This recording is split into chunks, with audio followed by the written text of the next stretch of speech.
कहानी की शुरुआत में हमें कुछ रिसर्चर्स का एक ग्रुप दिखाया जाता है जिन्हें बर्फीले पहाड़ों के बीच एक क्रिएचर मिला था जो पूरी तरीके से बर्फ से ढका होता है। वो सारे रिसर्चर्स उस बर्फ में ढके हुए क्रिएचर को अपने लेबोरेटरी में लेकर चले गए थे। उस लेबोरेटरी में बड़े बड़े वैज्ञानिकों को बुलाया गया था जो उस क्रिएचर की जान पहचान कर सके।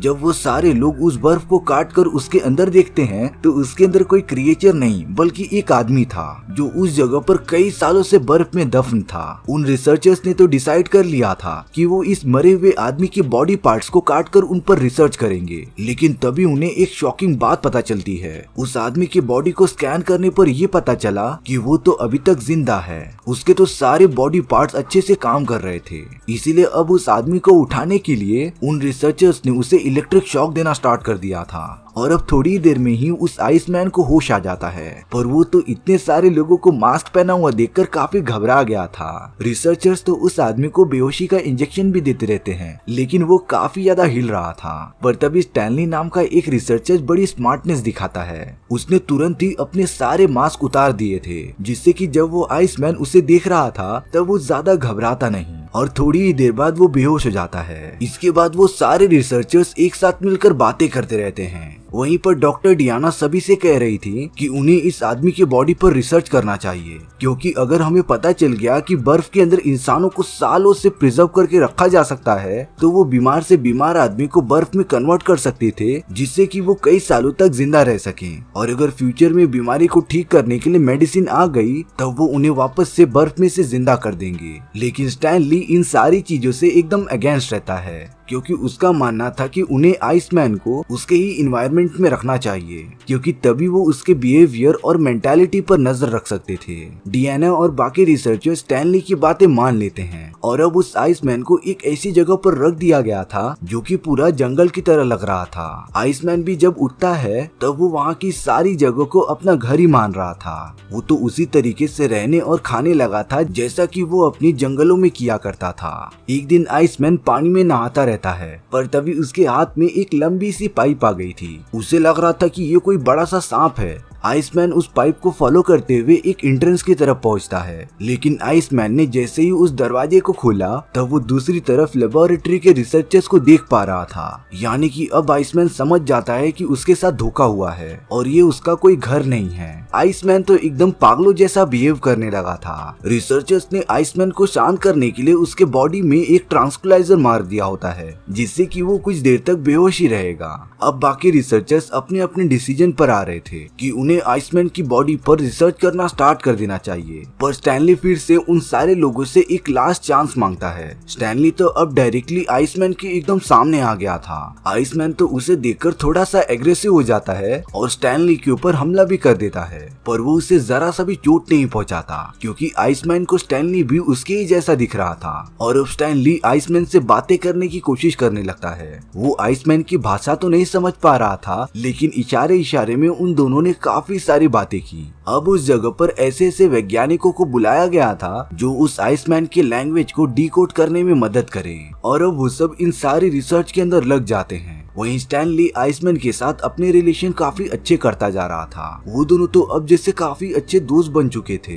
कभी कभी स्टैनली आइसमैन के साथ सोया भी करता था, पर अब उन रिसर्चर्स को इस बारे में पता करना था कि वो आइसमैन इतने सालों तक बर्फ में जिंदा कैसे रहा। इसीलिए वो सब आइसमैन को लेबोरेटरी में लेकर आ जाते हैं। वो सब तो लेबोरेटरी का टेम्परेचर काफी कम करते जा रहे थे। जैसे जैसे टेम्परेचर कम हो रहा था वैसे ही आइसमैन का हार्ट रेट स्लो होते जा रहा था। एक टाइम पर लग रहा था कि आइसमैन अब मर जाएगा, पर तभी उन लोगों ने अपना एक्सपेरिमेंट बीच में ही रोक दिया होता है। इसके बाद आइसमैन को वापस से उसके आर्टिफिशियल घर में छोड़ दिया जाता है। स्टैनली जब आइसमैन से फिर से मिलने गया तब वो उसके ऊपर थोड़ा सा गुस्सा होता है, क्योंकि स्टैनली के सारे दोस्त उसके ऊपर एक्सपेरिमेंट कर रहे थे। इससे अच्छा वो सब उसे डायरेक्टली मार दे। स्टैनली तुरंत डियाना के पास चले गया था, जो डियाना को बता रहा था कि उसे आइसमैन के साथ एक बार जरूर मिलना चाहिए। दरअसल स्टैनली सभी को ये एहसास दिलाना चाहता था कि आइसमैन की सोच पूरी तरह उनकी ही जैसी है। डियाना स्टैनली की बात मानकर आइसमैन से मिलने चली गई थी। आइसमैन तो डियाना को देखकर काफी अजीब मोमेंट करने लगता है, पर तब स्टैनली उसे इशारों में बताता है कि वो उसकी गर्लफ्रेंड है।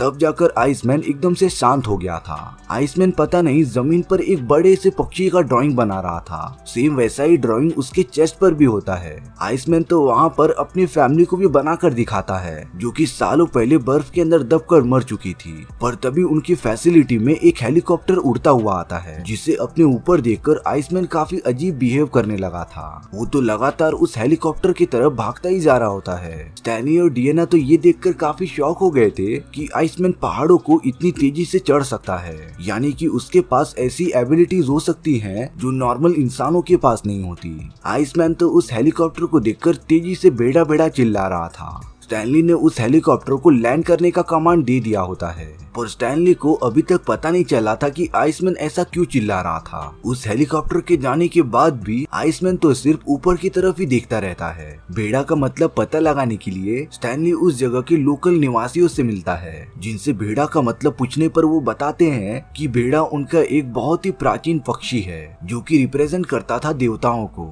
उनका मानना होता है कि दुनिया में जो भी मरता है तब बेड़ा ही आकर उन्हें स्वर्ग या नर्क लेकर जाते थे।